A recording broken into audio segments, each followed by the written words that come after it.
Hey guys, it's came out for The Exorcist, Season 2, Episode 3, Unclean, and I was definitely really looking forward to this episode. You guys know I've really been enjoying the season so far, and for me, this was really the episode that really started to get things moving. A lot of things are starting to intersect, and especially the way things left off at the end, I think we're definitely going to start to see, all these plot lines pretty much come together, but let's just get into this episode because I definitely do want to talk about it. And I love the way this episode starts off. We start off in France with Cardinal Egyiawan, and he's leading a meeting of the corrupted inside the church. And remember, he's well aware that there is a lot of corruption going on there, and that there's, all kinds of just really shady stuff going on, and something sprinkled on almond tarts before they're brought in and served at this unholy meeting. And a cat then climbs onto Cardinal Egyiawan's lap. He explains that, like the cat, they've actually climbed high and will soon be able to look down on the world and then remake it. So the men, including the cardinal, actually bite into the tarts. They begin spitting up blood, and as they sit on the table dying, the servant actually lights the tablecloth on fire and leaves with the cats,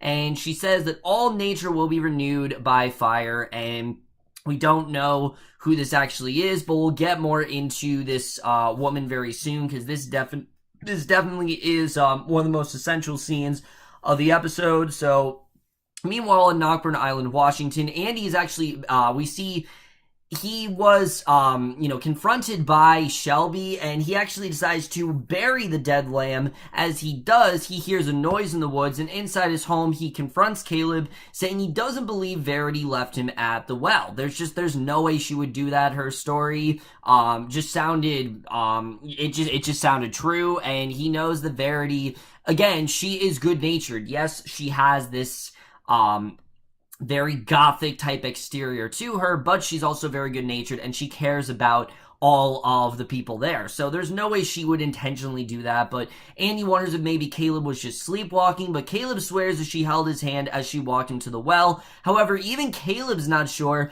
that Verity would do something that dangerous. So this episode kind of confirmed that Caleb definitely is still there. Like, that personality of Caleb is still in him, but I do think the demon is very much inside him. I think he is definitely the one that's possessed, and I think it's very slowly starting to take hold of him here, and I think we definitely see that. But Andy decides to apologize to Verity for initially believing she tried to murder her foster brother, and after Verity slams her door in her face, Andy next has to deal with Shelby, who actually warns him to keep everyone out of the woods. Remember, Shelby is someone who you can tell she definitely knows what's going on, and he swears that there's something out there, but Andy tries to call him down by saying the deformed lamb wasn't an omen, and Shelby says that he felt something and was just trying to protect the house by smearing blood on the front door, and Andy suggests that he stick to praying. So again, Andy he doesn't want to believe this no matter what, and it's not annoying yet, but if they're going to keep going with the story of Andy just not believing anything, it is going to get quite annoying after a while, because at least with season 1, the Rances knew that there definitely was something going on, and that there was definitely, that they possibly were possessed. So I'm really hoping that Andy starts to believe these people soon, because if we go through a whole season and he's still not believing them, I definitely am going to get annoyed. But judging by the way this episode goes, I don't think that's going to be the case. But Rose then catches Andy's attention next, informing him that she's not following a report on Caleb. She knows the agency would actually investigate if she did, but then she reminds him group homes have to be ran by 2 people, so he suggests that she move in, because she seems to know what she's doing. She has a very good understanding of all the kids. I think he is really taking a liking to her, and I think the way we're going, that definitely will be the case, that these two are going to move in together, and I definitely did like seeing that here.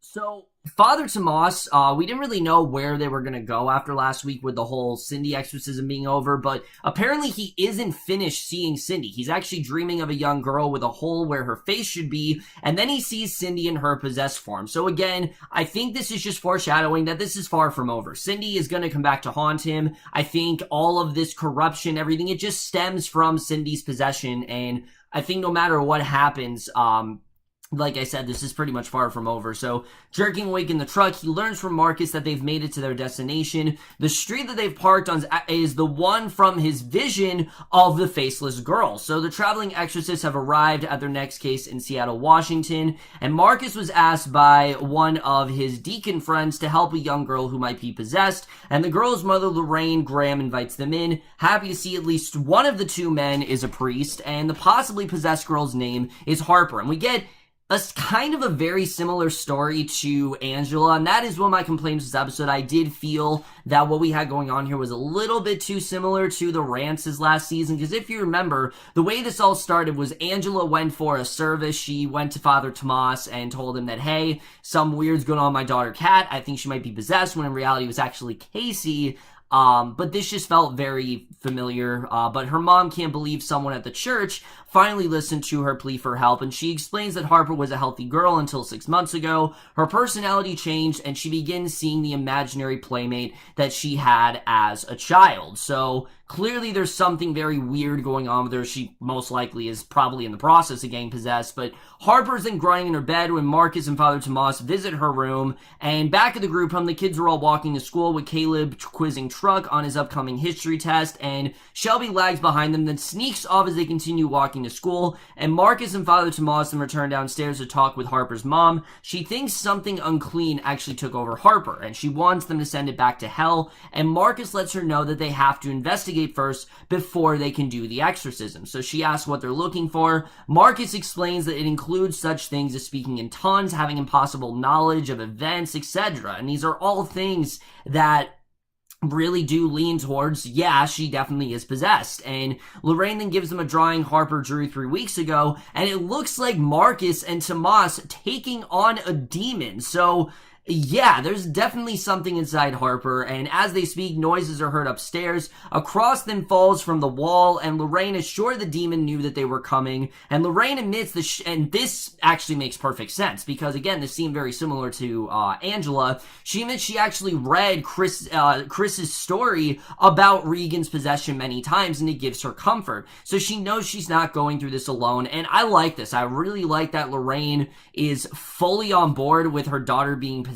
Like, she knows very well that that's definitely what's going on, but also that she takes comfort in knowing that this has happened before and that she's not the first person that, you know, this has happened to. So back in Harper's room, the girl is momentarily lucid. She takes a drink from a container that her mother offers her, and she looks uncomfortable when Marcus and Tomas introduce themselves and say that they can help her. So Harper doesn't believe that they can help, and Tomas claims they're pretty good. Marcus asks about her imaginary friend. Harper says its name is Tobias. No one can see him, so Marcus asks her to describe him. He holds up the drawing and asks if the green demon is Tobias. She says it is, and Tomas wonders if she can make Tobias come out and say hi, but she says that he's hiding behind her tongue, and when he's mad, his teeth come out. So Marcus looks in her mouth, doesn't see anything, and Harper then suddenly begins convulsing. She throws up green liquid on Tomas, and they try to get the demon to say its name, but Harper only thrashes and screams, and again, this really just shows how difficult of a process this is really going to be.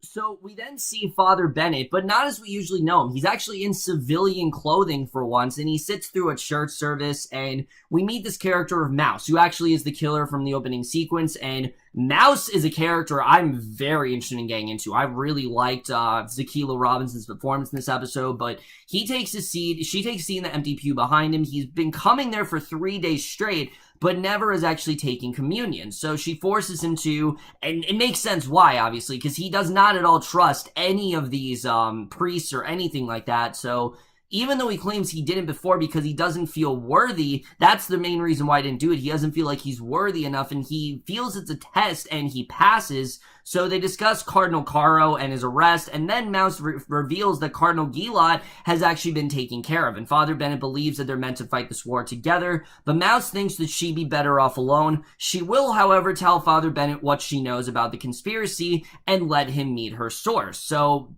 basically, she's gonna let him in on what's going on, and this was most likely the girl that Father Bennett was assigned to. So back in Harper's room, Tomas wants to start the exorcism immediately, but Marcus knows they haven't established one is needed. Her mom is incredulous about, like, you need to get my daughter help ASAP, but Marcus explains that doing an exorcism when one isn't needed could reinforce a false belief that Harper would never be able to let go, and that it could go to catastrophic catastrophic, sort of results. So it really isn't the best idea. And, this is something that Marcus and Tomas are not exactly ready for. Most times, they examine someone, then they realize they need an exorcism. So prematurely like this, they haven't really pulled it off. So Lorraine tries to work them against each other, asking if Father Tomas isn't better suited to decide this. And she returns to Harper's bedside and screams. While they speak, Harper's in bed. She's gashing her teeth together, and her mom has what she claims is a bite mark on her shoulder, and she's bleeding. And elsewhere, we see Shelby's alone. He holds up his Bible when he hears noises in the woods, and Andy pays a visit to his neighbors, asking Russ about the lamb. He reveals that he had planned to be a wealthy stockbroker, but in college he met a girl who actually made him change his mind, and he'd be a practicing psychologist now if it weren't for the group home. So he really knows a lot about this stuff, and Andy asks Russ if he's ever come across anything on the island that he can't explain. But Russ has no idea what he's talking about. So it's clear that his wife is well aware of this stuff, but Russ is definitely not in the know. So Shelby kneels on the sand at the edge of the lake and prays. And now at the group home and exorcism storylines finally cross. And I love this, because we knew eventually that something was going to get Father Tomas and Marcus to end up at that home. And this really is the connective tissue. Rose shows up at Lorraine's door, following up on a call made to the State Department of Health and Social Services about her daughter's behavior at school. And Rose knows she hasn't attended in weeks, and Lorraine says it's because she's fighting a very bad flu. And Rose asks to speak with Harper, but Lorraine tries to put her off. And when she tries to close the door on Rose, Rose threatens to get law enforcement involved if she doesn't let her see Harper immediately, because Rose knows pretty much what's going on. And still, Lorraine closed the door. She leaves Rose standing on the porch, and you can understand this. Rose doesn't understand that her daughter's possessed, and that anything could happen to Rose. I mean, Rose could end up abused. I mean,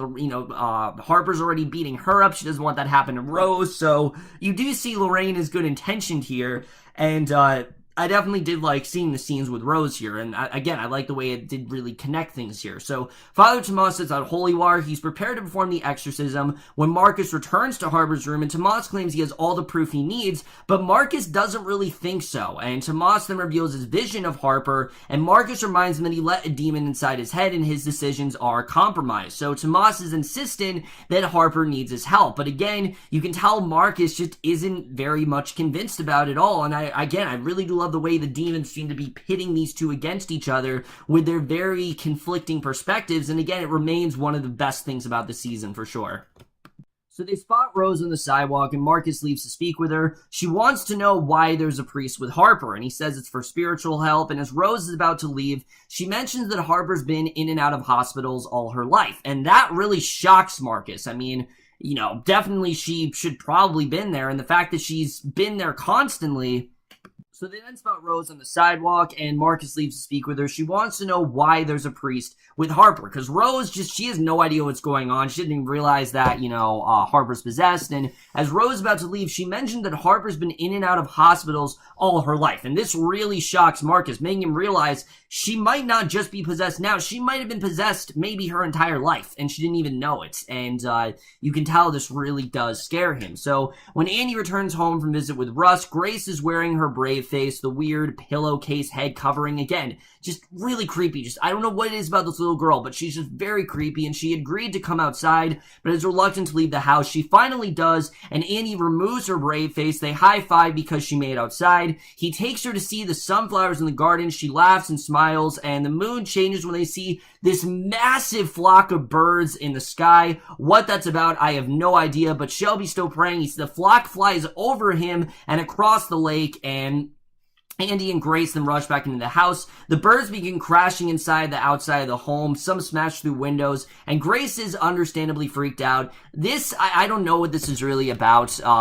Bird hitting the window is one of the dumbest cliches in horror history, so I'm hoping it's in like the first season where we just see a bird hit the window and then that's the end of it, but I kind of feel like that's the case here. I'm not sure though. I mean, this was a flock of birds rather than one bird, and I don't know what this is really about. So Marcus goes through the bathroom drawers. He finds a box full of pills, and Andy then comforts Grace, confused, which may very well be Harper's pills, but Andy then confronts Grace, confused as to why the birds behave that way, and she doesn't want to go outside again. The doorbell rings, and it's Russ, and they look out over the yard at hundreds of dead birds, and Russ says they flew over his house and came from the lake around the spot where Nicole, and he doesn't finish the sentence. He doesn't tell them what he's actually going to say, so we don't know what that's about, but Andy then rushes off to the lake with Russ left to babysit Grace. So it's clear that Russ knows something about Nicole that Andy doesn't, and I thought that was really interesting, but Andy then finds Shelby in the lake, screams him to get out now. Shelby's asking God for help because right on that spot is where whatever is wrong with the island is the strongest, and he's at the spot where it killed Nicole, and we find out something that we definitely know before, that Nicole actually killed herself because she was depressed. And now we know why this is so hard-hitting for Andy and why he can't shake Nicole, because she actually killed herself because of depression, and he could very well feel like he was the cause of it. Shelby warns maybe Andy was wrong, and it's possible it's the same thing that tried to kill Caleb. Maybe Nicole died because of, maybe Nicole actually died because of the island, and maybe what was ever in there tried to kill her. So Andy's furious, won't go along with Shelby on this, saying that's not what happened to his wife, and he's very adamant that no, she killed herself. But I don't know. I mean, we've seen on the show before, it's very likely that that's not the case. So Marcus then rushes into Harper's bedroom, yanks Lorraine back from her daughter's bed where she's once again giving her something to drink. Marcus then holds Harper's head and tells her she's clean, a pure child of God. He also says that there's nothing wrong with her. He can't sense anything there, so she seems to be okay for the most part. So that was very interesting, that maybe she's actually not possessed. So Marcus then confronts Lorraine, telling her he knows Harper's been in and out of hospitals all her life. He also knows the drink containing hallucinogens that gave Harper visions. He lists off the drugs in the drink, including one that induces vomiting, and he's right in Lorraine's face when he accuses her of repeatedly telling her own daughter stories about a toad inside her, trying to convince Harper that she's actually possessed when she's not. So I thought this was a really well done reveal that she's actually not possessed here. Marcus explains to Father Tomas that Lorraine did the drawing herself. She also used her own fingernails to create the bite mark on her stomach, and he tells her that she wasn't reading Chris McNeil's book for comfort. She was using it as a bloody instruction manual, and I really love this twist because she's telling them to leave, but they refuse. Father Tomas then follows her downstairs while Marcus stays with Harper. He's looking through the box full of pill bottles when Lorraine hits him in the head with a hammer, and this is when you know Lorraine is not being honest with them. There's definitely something that she's hiding, and this twist really did just elevate this episode for me in every way. So Marcus tells Harper that she's safe, says her mother's the sick one, and Marcus then comforts her and tells her it will hurt for a while, but one day she'll get better and be stronger than ever before. And Lorraine then returns to Harper's room with the hammer, demanding Marcus get away from her daughter. She doesn't get why no one understands what she's going through when Marcus advises Harper to close her eyes and keep them shut no matter what she hears. So Lorraine then charges at Marcus, but he tosses her against a mirror. She hits him with a hammer, but he's able to pin her to the ground, and Father Tomas bleeding from the head, he stumbles into the room, and Rose then followed through on her threat. Cops arrive at the Graham house, and you could tell that Rose knew something was not right there, that definitely, something wasn't right. So at the hospital, Marcus assures Father Tomas that if he does this long enough, he'll see all different forms of evil, and then someone like this will come along. At least with a demon, he knows where he stands. There's a purity to the design, the logic, and the form, but a parent, who would do that to their own child? So again, this is just one of those ancillary threats that are really starting to get to Tomas, and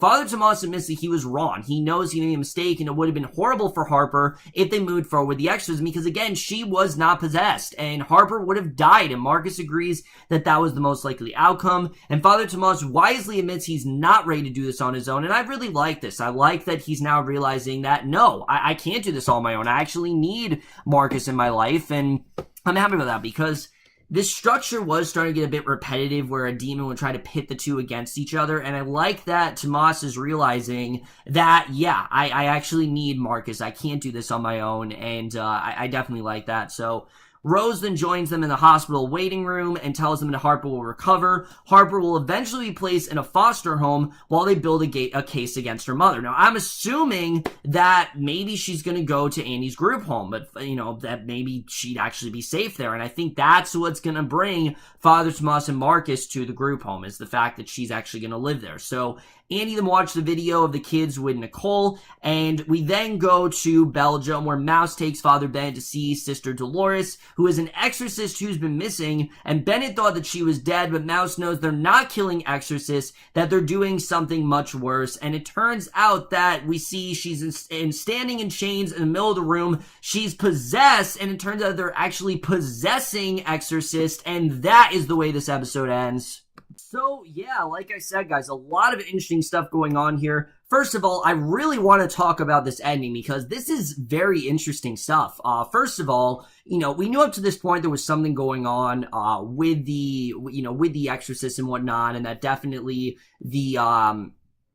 all the priests and things like that, there was definitely something weird that they were conspiring, but it turns out that it's not that they're killing exorcists, they're actually possessing them, and it makes sense why Mouse is so adamant about just killing them. She doesn't care about the chanting, the Bible reading, she's just straight up killing them, and I really do like that about her character. It's very different from what we've seen prior, and I think her dynamic with Father Bennett just adds really this whole other layer to the show, and I really do love about Mouse as a character so far, and I thought that was overall really interesting stuff, and I'm looking forward to seeing really where Mouse is going to go, because we know she clearly knows a lot more about this than Bennett ever did, and Bennett, he is adamant about ending this. He wants to be the one to really crack this code and figure out what the hell's going on here, and it seems like Mouse might be his way into that. So, she's the one that's getting information, she knows a lot about what's going on there, and I'm looking forward to seeing really what happens there, because I think that definitely was very interesting.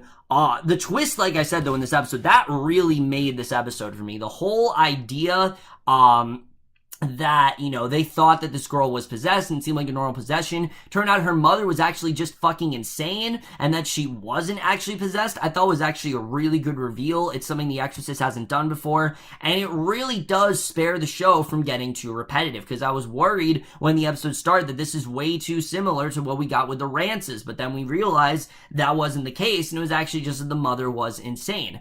However, this also does a good job of connecting the storylines here, because we now know that Rose is sort of the connective tissue here. I think she's going to find a way to lure them to the group home. She knows about Father Tomas and Marcus. She's probably going to start to figure out that there's something weird going on. There's definitely a connection to things she's seen before. So I think she's going to find a way to get them to that group home. I think they're going to realize how detrimental of a situation it really is and how bad of a situation it really is. So I think we're definitely going to see that, and I'm looking forward to seeing really where that's going to go. And like I said, I thought they did a really good job of, again, running the risk of getting repetitive, because having Marcus and Tomas, yes, the first 3 episodes have been a demon tries to pit these two against each other, and that Marcus, he was very wary about Tomas's, abilities and the way that he performs certain exorcisms. He really wasn't, he really wasn't in favor of, but now we're seeing Tomas is realizing, yes, I actually do need Marcus. I do need Marcus by my side, and I definitely really did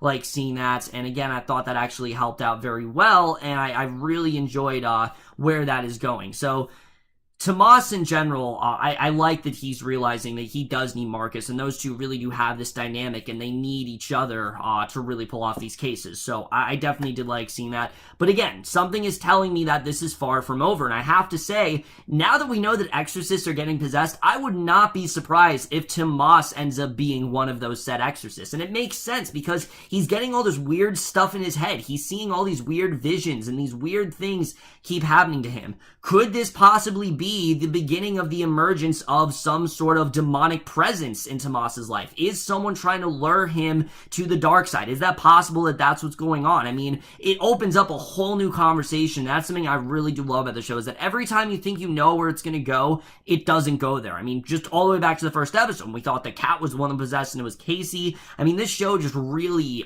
just knows how to do that so well, and I definitely really enjoyed that. Like I said, my only complaints with this episode is the group home. As much as I am liking Andy as a character, I don't love the fact that he's not believing a single thing that anyone's saying, that he's like, oh no, there's nothing going on, there's no possessions or anything like that. You can tell he's starting to, be a little bit more concerned, where he's starting to realize that there might be something going on. But just in general, again, if they're gonna keep doing this whole, oh, he doesn't believe them and all this stuff, it's just gonna get very annoying after a while, and I hope they don't take it in that direction. I'm hoping that he does start to believe Shelby. He does start to realize there is something going on, and I'm looking forward to seeing how that all does turn out. The birds hitting the window, I don't know what that's about. I have no idea what the birds hitting the window was about. That scene was very creepy, but at the same time, I don't know what it really means. I don't know if that really has to do with anything, but I guess we'll just have to see what's going to happen there. Overall, guys, like I said, I definitely did enjoy this episode. There was a lot of stuff to really love about this one. The season just keeps on delivering for me, and I'm definitely going to give The Exorcist Season 2, Episode 3, Unclean, a B+. So overall, guys, for this episode of The Exorcist, let me know what you guys thought of this episode overall. Left your thoughts in it. We'll see you guys in my next video, and we'll see you guys for that. Okay, bye.